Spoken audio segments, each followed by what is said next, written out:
ದಾವಣಗೆರೆ ದಕ್ಷಿಣ ಉಪಕದನದ ಕಾವು ದಿನೇ ದಿನೇ ಜೋರಾಗ್ತಾ ಇದೆ. ಇನ್ನೇನು ಮತದಾನಕ್ಕೆ ದಿನಗಣನೆ ಇರುವಂತಹ ಸಂದರ್ಭದಲ್ಲಿ ಸಚಿವರ ದಂಡೆ ಇಲ್ಲಿಗೆ ಬರ್ತಾ ಇದೆ. ಸೊ ದಾವಣಗೆರೆ ದಕ್ಷಿಣ ಕಾಂಗ್ರೆಸ್ನ ಭದ್ರಕೋಟೆಯಾಗಿತ್ತು. ಆದ್ರೆ ಈ ಸಲ ಚಾಲೆಂಜಿಂಗ್ ಆಗಿದೆಯಾ?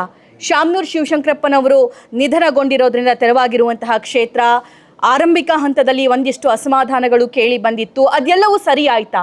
ಇದ್ರ ಬಗ್ಗೆ ಮಾತನಾಡೋದಕ್ಕೆ ಗೃಹ ಸಚಿವರಾಗಿರುವಂತಹ ಜಿ ಪರಮೇಶ್ವರ್ ಅವರು ನನ್ನ ಜೊತೆಗಿದ್ದಾರೆ. ನಮಸ್ಕಾರ ಸರ್. ನಮಸ್ಕಾರ. ಹೇಗಿದ್ದೀರಿ? ಭಾಳ ಚೆನ್ನಾಗಿದ್ದೀನಿ. ಹೇಗಿದೆ ಟ್ರೆಂಡ್, ಏನು ಹೇಳುತ್ತೆ? ದಾವಣಗೆರೆ ಚುನಾವಣೆ ಶುರುನಲ್ಲಿ ಸ್ವಲ್ಪ ಗೊಂದಲ ಇದ್ದಿದ್ದು ಸಹಜ. ಪ್ರತಿಯೊಂದು ಚುನಾವಣೆಯಲ್ಲಿಯೂ ಕೂಡ ಇಂಥದ್ದು ಬೆಳವಣಿಗೆಗಳನ್ನು ನಾವು ಗಮನಿಸ್ತೇವೆ. ಭಾಳ ಜನ ಆಕಾಂಕ್ಷಿಗಳಿರ್ತಾರೆ.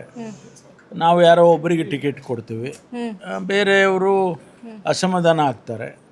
ಆಗ ನಾವೆಲ್ಲ ಮಾತಾಡಿ ಅವರಿಗೆ ಮನವೊಲಿಸಿ, ಇಲ್ಲಪ್ಪ ನಿಮಗೆ ನಿಮ್ಮದೇ ಪಾರ್ಟಿ, ನೀವು ಹಿಂಗೆ ಮಾಡಿದ್ರೆ ಹೆಂಗೆ ಅಂತೇಳಿ ಅವರಿಗೆ ಮುಂದೆ ಭವಿಷ್ಯದಲ್ಲಿ ಬೇರೆ ಏನಾದರೂ ಕೂಡ ಜವಾಬ್ದಾರಿಗಳು ಕೊಡ್ತೇವೆ ಅಂತೇಳಿ ಇದು ಸಹಜವಾಗಿ ನಡೀತಾ ಇರ್ತಕ್ಕಂಥ ಪ್ರಕ್ರಿಯೆ. ಈ ಬಾರಿ ದಾವಣಗೆರೆಯಲ್ಲೂ ಕೂಡ ಅದೇ ಆಗಿದೆ. ಅದೆಲ್ಲ ರಿಸಾಲ್ವ್ ಆಗಿದೆ. ಈಗ ಚುನಾವಣೆ ನಡೀತಾ ಇದೆ.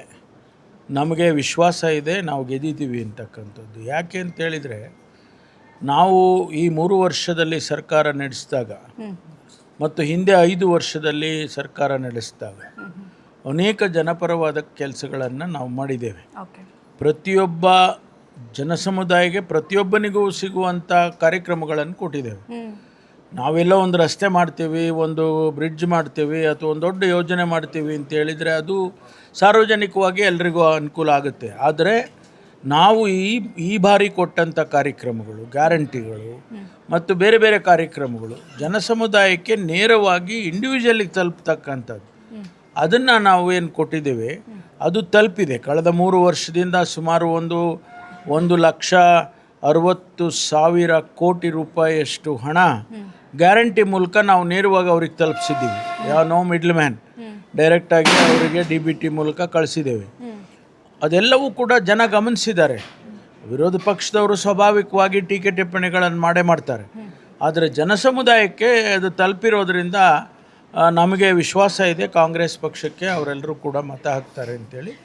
ಹಿಂದೆ ಕೂಡ ನಾವು ಸರ್ಕಾರ ಇದ್ದಂಥ ಸಂದರ್ಭದಲ್ಲಿ ನಾವು ಈ ರೀತಿ ಚುನಾವಣೆಗಳಿಗೆ ಮಧ್ಯದಲ್ಲಿ ಹೋದಂಥ ಸಂದರ್ಭದಲ್ಲಿ ಯಾವ ಸರ್ಕಾರ ನಡೀತಾ ಇರುತ್ತೆ ಆ ಸರ್ಕಾರದ ಪರವಾಗಿ ಒಲವು ಇರ್ತಕ್ಕಂಥದ್ದು ಸ್ವಾಭಾವಿಕ. ಯಾಕೆಂದರೆ ಇನ್ನೂ 2 ವರ್ಷ ಇದೆ. ಇನ್ನೂ 2 ವರ್ಷ ಬೇರೆಯವರಿಗೆ ಗೆಲ್ಲಿಸಿದರೆ ಉಪಯೋಗ ಏನಾಗುತ್ತೆ? ಅದು ಜನ ಅರ್ಥ ಮಾಡ್ಕೊಳ್ತಾರೆ. ಮಾಡಿಕೊಂಡು ಯಾವ ಪಕ್ಷ ಸರ್ಕಾರ ನಡೆಸ್ತಾ ಇರುತ್ತೆ ಅವರಿಗೆ ಮತ ಹಾಕುವಂಥದ್ದು ಸಹಜವಾಗಿ ಬರುವಂಥದ್ದು.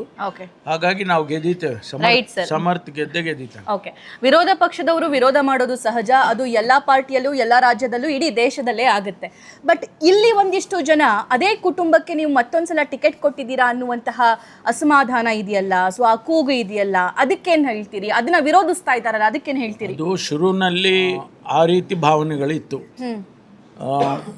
ಮೈನಾರಿಟೀಸು, ನಮಗೆ ಹೆಚ್ಚು ಜನಸಂಖ್ಯೆ ಇದ್ದೇವೆ, ನಮಗೆ ಕೊಡಿ ಈ ಬಾರಿ ಅಂತ ಕೇಳ್ತಕ್ಕಂಥದ್ದನ್ನು ಅವರು ಪ್ರದರ್ಶನ ಮಾಡಿದರು.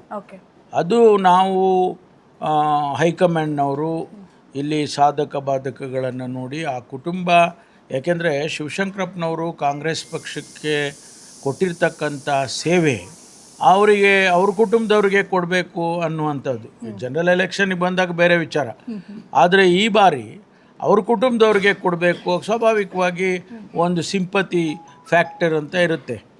ನಾವು ಹಿಂದೆ ಎಲ್ಲೇ ನೋಡಿ, ನೀವು ಯಾರು ತೀರ್ಕೊಂಡಿರ್ತಾರೆ ಅವರ ಕುಟುಂಬಕ್ಕೆ ಕೊಡ್ತಕ್ಕಂಥದ್ದು ಒಂದು ಪ್ರಕ್ರಿಯೆ. ಅದು ನಮ್ಮ AICTನಲ್ಲಿ ಅದನ್ನೇ ಮಾಡ್ಕೊಂಡು ಬಂದಿದ್ದಾರೆ. ಈ ಬಾರಿಯೂ ಅದನ್ನೇ ಮಾಡಿದ್ದಾರೆ. ವೆಲ್ ಸರ್, ಈಗ ಅದಾಗಿದೆ. ಮುಂಬರುವಂತಹ ಸಾರ್ವತ್ರಿಕ ಚುನಾವಣೆಯಲ್ಲಿ ಬೇರೆಯವರಿಗೆ ಅವಕಾಶ ಮಾಡಿಕೊಡಲಾಗುತ್ತೆ. ಯಾಕಂದ್ರೆ ಇಲ್ಲಿ ಮುಸ್ಲಿಂ ಕಮ್ಯುನಿಟಿಯರು ಇದ್ದಾರೆ, ಅಹಿಂದ ಅವರಿದ್ದಾರೆ, ಮತ್ತೆ ಲಿಂಗಾಯತ ಕಮ್ಯುನಿಟಿಯವರು ಕೂಡ ಇದ್ದಾರೆ. ಆ ಅವಕಾಶ ಸಿಗುತ್ತಾ?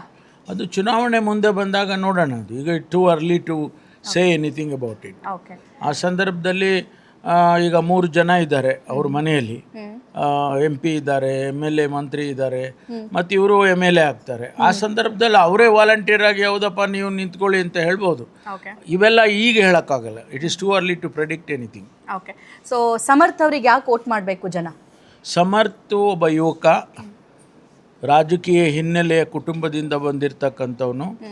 ಒಬ್ಬ ಯುವಕನಿಗೆ ಅನೇಕ ಆಸೆ ಆಕಾಂಕ್ಷೆಗಳಿರುತ್ತೆ, ಆದರೆ ಅವನಿಗೆ ನಾನು ಸರ್ವಿಸ್ ಮಾಡಬೇಕು, ಸೇವೆ ಮಾಡಬೇಕು ನಮ್ಮ ತಾತನ ಥರ ಅಂತ ಹೇಳ್ಕೊಂಡು ಬಂದಿರೋದು ಇದೆಯಲ್ಲ, ಅವ್ನು ರೆಫ್ಯೂಸ್ ಮಾಡ್ಬೋದಾಗಿತ್ತು. ಇಲ್ಲ ನನಗೆ ಬೇಡ, ನಮ್ಮ ತಾತ ಅಲ್ಲಿಗೆ ಎಂಡು ಸಾಕು, ನಿಮಗೆ ಯಾರಿಗಾದರೂ ಕೊಟ್ಕೊಳ್ಳಿ ಅಂತ ಹೇಳ್ಬೋದಿತ್ತು. ಆದರೆ ನಾನು ಕೂಡ ಸೇವೆ ಮಾಡ್ತೀನಿ ಎನ್ನುವ ಮನಸ್ಥಿತಿಯಲ್ಲಿ ಬಂದಿದ್ದಾನಲ್ಲ, ಅದಕ್ಕಾಗಿ ಅಂಥ ಯುವಕನಿಗೆ ಎನ್ಕರೇಜ್ ಮಾಡಿದರೆ ಮುಂದಿನ ದಿನದಲ್ಲಿ ಒಳ್ಳೆಯದಾಗುತ್ತೆ. ಓಕೆ, ನನ್ನ ಲಾಸ್ಟ್ 2 ಪ್ರಶ್ನೆ ಸರ್. ಐ ನೋ ನೀವು ತುಂಬ ಬ್ಯುಸಿ ಇದ್ದೀರಾ. ಒಂದು, ಮುಸ್ಲಿಂ ಸಮುದಾಯದವರನ್ನ ನಾವು ಮನವೊಲಿಸಿದ್ದೀವಿ, ಅವ್ರನ್ನ ವಿಶ್ವಾಸಕ್ಕೆ ತಗೊಂಡು ಚುನಾವಣೆಗೆ ಹೋಗ್ತಿದ್ದೀವಿ ಅಂತ ಅನ್ನೋದಾದ್ರೆ, ಮೈನಾರಿಟಿ ಚೇರ್ಮನ್ ಅಬ್ದುಲ್ ಜಬ್ಬಾರ್ ಅವರು ಎಲ್ಲೂ ಎಲೆಕ್ಷನ್ ಕ್ಯಾಂಪೇನಲ್ಲಿ ಕಾಣಿಸ್ಕೊಂಡಿಲ್ಲ. ಆಮೇಲೆ ರಾಜ್ಯದಲ್ಲಿ ಮೈನಾರಿಟಿ ವಿಷಯಕ್ಕೆ ಬರೋದಾದ್ರೆ ಮಾಸ್ ಲೀಡರ್ ಅಂತ ಕರೆಸ್ಕೊಳ್ಳೋರು ನಿಮ್ಮ ಸಹೋದ್ಯೋಗಿ ಜಮೀರ್ ಅಹಮದ್ ಖಾನ್ ಅವರು ಬರ್ತಾರಾ? ಏನಾಗ್ತಿದೆ ಅಲ್ಲಿ, ಯಾಕೆ ಹಿಂಗೆ? ನೋಡಿ, ಯಾರು ಚುನಾವಣೆಯಲ್ಲಿ ಯಾರು ಒಬ್ಬರ ಮೇಲೆ ಇರೋದಿಲ್ಲ ಯಾವತ್ತೂ ಕೂಡ. ಅನೇಕ ಜನ ಮುಖಂಡರುಗಳಿದ್ದಾರೆ, ಮೈನಾರಿಟಿಯಲ್ಲಿ ಕೂಡ ಭಾಳ ಜನ ಇದ್ದಾರೆ. ಜಮೀರ್ ಅಹಮದ್ ಅವರಿಗೆ ಕೇರಳದಲ್ಲಿ ಭಾಳ ದೊಡ್ಡ ಜವಾಬ್ದಾರಿ ಕೊಟ್ಟಿದ್ದಾರೆ. ಇದು ಒಂದು ಬೈ ಎಲೆಕ್ಷನ್ ಇದು. ಆದರೆ ಕೇರಳದ್ದು ಒಂದು ಸ್ಟೇಟು, ನಮಗೆ ಸ್ಟೇಟ್ ಬರಬೇಕಾ, ಇದು ಒಂದು ಬೈ ಎಲೆಕ್ಷನ್ ಬರಬೇಕಾ? ಅದಕ್ಕಾಗಿ ನಾವು ಅವರನ್ನು ಅಲ್ಲಿ ಕಳಿಸಿದ್ದಾವೆ, AICCನವ್ರು ಕಳಿಸಿದ್ದಾರೆ. ಇಲ್ಲಿ ಅನೇಕ ಜನ ಇದ್ದಾರೆ, ಮೈನಾರಿಟೀಸ್ ಮನವೊಲಿಸೋದಕ್ಕೆ ಭಾಳ ಜನ ಇದ್ದಾರೆ. ಅವರೆಲ್ಲರೂ ಕೆಲಸ ಮಾಡ್ತಾ ಇದ್ದಾರೆ, ಪ್ರಾಮಾಣಿಕವಾಗಿ ಕೆಲಸ ಮಾಡ್ತಿದ್ದಾರೆ. ಇನಿಷಿಯಲಿ ಏನು ಒಂದಿಷ್ಟು ಆತಂಕ ಇದ್ದದ್ದೆಲ್ಲ ನಿವಾರಣೆ ಆಗಿದೆ.